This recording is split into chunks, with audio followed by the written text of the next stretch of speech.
খুতবায় দেয়া বক্তব্য পছন্দ হয়নি বলে একজন ইমামকে কুপিয়েছেন একজন মুসাল্লি। যিনি কুপিয়েছেন তিনিও বিশ্বাসী মুসলিম, প্র্যাকটিসিং মুসলিম, তিনি নিজেরা নামাজ পড়তে এসছেন। আর যিনি ইমাম তিনি তো ইমামই। কুপিয়েছেন কারণ তার ভার্সন মতো তিনি বক্তব্য দেননি, তাই কুপিয়েছেন। তিনি যে বক্তব্য, ইমাম যে বক্তব্য দিয়েছেন, আমি খুব বিস্তারিত খেয়াল করিনি। আমি দেখলাম যে তার অসন্তোষ আছে, যে তিনি ইমামের বক্তব্য ধর্মেরই থিওলজিক্যাল ব্যাখ্যাই তার কাছে ভালো লাগেনি, তাই তিনি এই কাজটা করেছেন। আসবো এই জায়গায়, এবং আমরা আসলে একটা ক্রমাগত একটা বিপদের দিকে ধাবমান আছি, আমরা হয়তো ধরতে পারছি না। এর সাথে মিলিয়ে আরেকটা ঘটনা একটু বলতে চাই, সেটা এটার সাথেই রিলেট করা যাবে। জুলাই মাসে আমাদের মেট্রো রেলের অনেকগুলো পিয়ারে গ্রাফিতি আঁকা হচ্ছিল সরকারের পক্ষ থেকে। এর মধ্যে নানান রকম অন্যায়, শাপলা চত্বরের অবিচার থেকে শুরু করে বেগম খালেদা জিয়ার উপরে হওয়ার অবিচার, সব কিছুর মধ্যে ব্লগার হত্যাকাণ্ডকে ওখানে আনা হয়।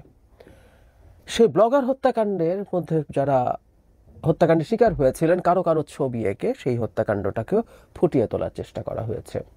তারপর এটাকে প্রকাশ্যে আহ্বান জানানো হয়েছে যে এই গ্রাফিতি মুছে দিতে হবে, এবং শেষ পর্যন্ত এই গ্রাফিতি মুছে দেওয়া হয়েছে। ব্লগার হত্যাকাণ্ড, অনেক ব্লগার অত্যন্ত বিভৎস কাজ করেছেন, কোনো সন্দেহ নাই। যে ভাষায়, যেভাবে তারা ধর্মের বিরুদ্ধে, নবী রসুলের বিরুদ্ধে, আল্লাহর বিরুদ্ধে কথাবার্তা বলেছেন, এটা মানতে দ্বিধা নেই। এটা আহত করবে মানুষকে, সত্যিকার অর্থেই করবে। বিশেষ করে কেউ কয়েকজন আছেন বিভৎসতম ভাষায় এগুলো করেছেন। এখন এই মানুষগুলোকে হত্যা করা হয়েছে, মানে হত্যা কে করেছে এটা নিয়ে প্রচুর প্রশ্ন আছে, এবং এই যুক্তি খুব যৌক্তিকভাবেই আছে। সেটা হচ্ছে শেখ হাসিনার সরকার এই কাজগুলো করিয়েছেন।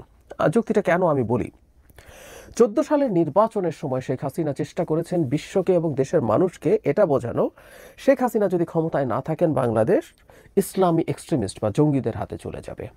এই জন্যই হেফাজতের একটা বিরাট সমাবেশ করতে দেন এবং সেটাকে ছত্রভঙ্গ করেন। মানে তিনি দেখাতে চান আমি একমাত্র এটাকে নিয়ন্ত্রণে রাখতে পারি। খানিকটা শাপলার সাথেই রিলেটেড ছিল ওই ব্লগারদের লেখাগুলো। আমাদের মনে আছে নিশ্চয়ই, একজন বিশেষ ব্লগারের লেখা প্রথম আসে, এবং সেটাকে ভিত্তি করেই শাপলার এই জমায়েতটা তৈরি হয়, এই প্রতিবাদটা তৈরি হয়।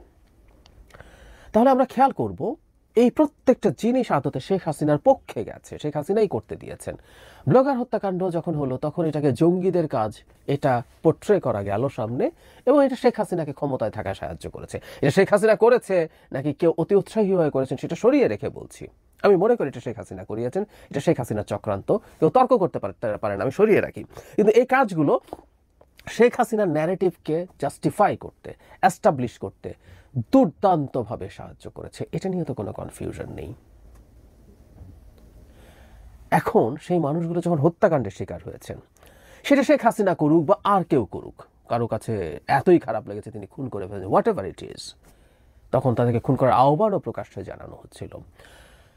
একটা স্বাধীন রাষ্ট্রে কি এটা হতে পারে? এই প্রশ্নগুলো করা দরকার। খুবই অপ্রিয়, খুবই রিস্কি। আমি জানি যে আমি কথা বলছি, আই মাইট বি ট্যাগড, আমাকে ট্যাগ করা হয়।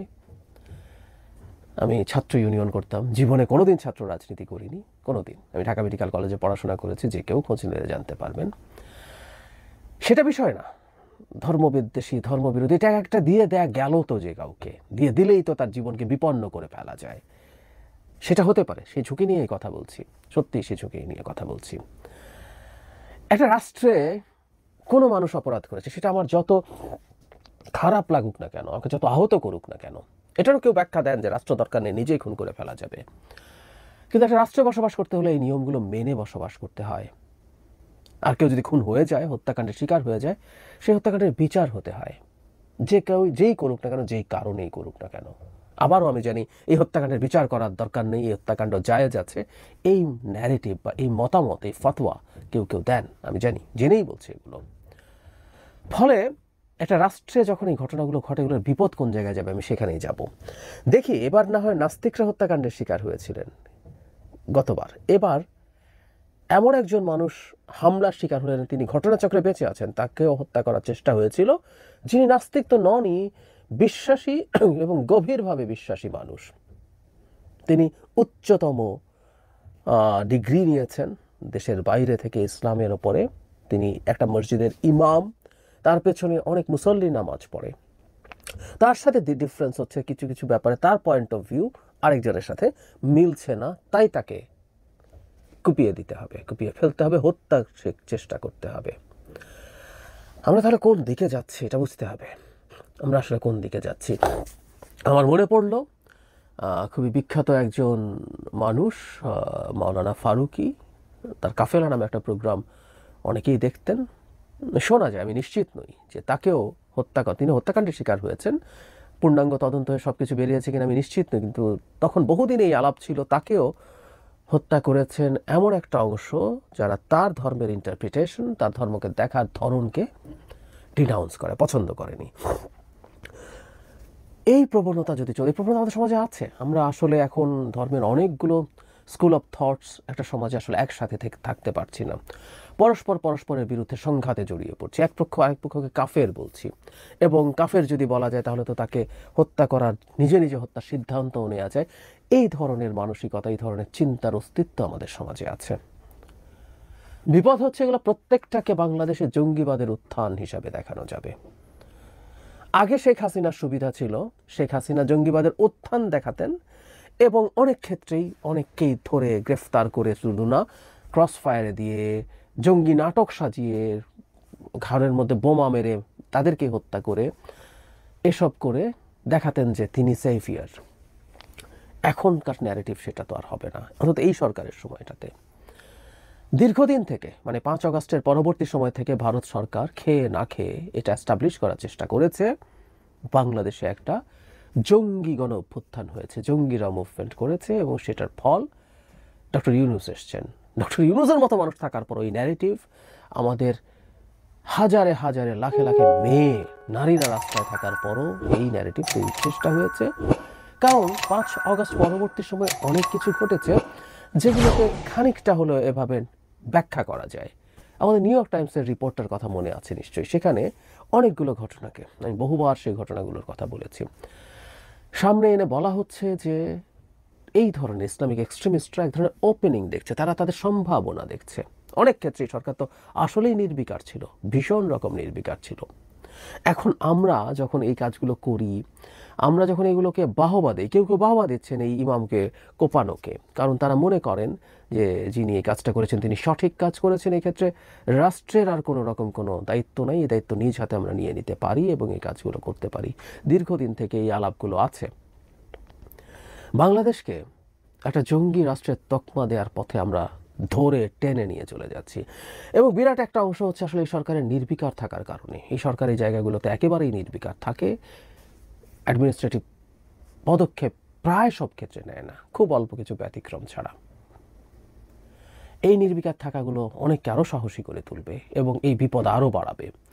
আমাদের মনে রাখতে হবে আমরা একটা পৃথিবীতে বাস করি, এই পৃথিবীটা পারফেক্ট পৃথিবী না, এখানে ন্যায় বা ইনসাফ সবসময় কাজ করে না, মানতে হবে, এবং সেটা মাথায় রেখেই আমাদের আসলে চলা দরকার। আমি প্রায় একটা উদাহরণ দিই, ইরাক ধ্বংস হওয়ার জন্য ওয়েপন অফ মাস ডিস্ট্রাকশন থাকার দরকার ছিল না, ইরাকে ওটা ছিল না, কিন্তু ওই রকমভাবে তাকে ট্যাগ করে বোমা মেরে ধ্বংস করে দেওয়া হয়েছে, ইরাককে স্থল শূন্য নেমে ধ্বংস করে দেওয়া হয়েছে। আমাদের দেশে জঙ্গি থাকতে হবে, কিন্তু বাংলাদেশ জঙ্গিবাদে ভরে গেছে। এই ন্যারেটিভ তৈরি যদি হয়ে যায়, আমাদের সমূহ বিপদ আছে। আমরা অনেকে এটা ধারণাও করতে পারছি না, সমূহ বিপদ আছে। আর এটা তো সত্য, বাংলাদেশে এই ধরনের কর্মকাণ্ডের প্রবণতা 5 আগস্ট থেকে অনেক বেশি বেড়েছে এবং সরকার তার বিরুদ্ধে ব্যবস্থা নিতে রিলাক্ট্যান্ট আছে।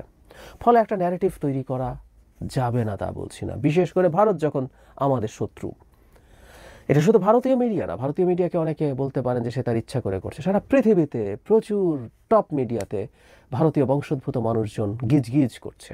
আমি প্রায় বলি ভারতের সাথে আমরা ফাইট করতে যাই, কিন্তু ভারতের যোগ্যতার তিল পরিমাণ আমাদের নাই। ভারত এতটাই যোগ্য হয়ে উঠেছে, সুতরাং সে তার সেই প্রতিটা অ্যাসেট, প্রতিটা তার শক্তি ব্যবহার করবে আমাদের বিরুদ্ধে ন্যারেটিভ তৈরি করার জন্য। এবং আমরাও বোকার মতো এই ন্যারেটিভগুলো তুলে দিতে চাই তাদের হাতে, সেগুলো যুক্তি তাদের হাতে তুলে দিতে চাই, সেগুলো ভিত্তি তুলে দিতে চাই। এগুলো মর্মান্তিক ব্যাপার। এই কাজগুলো করে আমরা দেশের বিপদ বাড়াচ্ছি। আর বটম লাইন একটা আছে, কে কি বললো না বললো সেটা পরের কথা। আমরা বাংলাদেশকে অন্তত এই মুহূর্তে যে ধরনের রাষ্ট্র হিসাবে দেখতে চাই, এই রাষ্ট্রের আইন বিধি মেনে আমাদের চলতে হবে। আর সেটা যদি কেউ মানতে না চায়, রাষ্ট্র তাকে সেটা মানাবে। এটা জরুরি কথা। কেউ যদি কারো ভিন্ন ধরনের ফরম্যাটের কোনো রাষ্ট্রের কথা কল্পনা করেন, সেটা তারা কিভাবে কায়েম করবেন সেটা তারা ভাববেন, সেটা কায়েম করে সেটার মতো করে তারা সেই দেশ চালাবেন। কিন্তু বাংলাদেশ যতদিন বিদ্যমান ব্যবস্থায় আছে, বাংলাদেশ যতদিন এই সংবিধান, এই আইনের অধীনে আছে, এটা সবাইকে মেনে চলতে হবে। এবং যারা এটা মেনে চলবেন না, রাষ্ট্র তাদেরকে সেটা মেনে চলতে বাধ্য করবে, সরকার তাদেরকে সেটা বাধ্য করবে, করতেই হবে।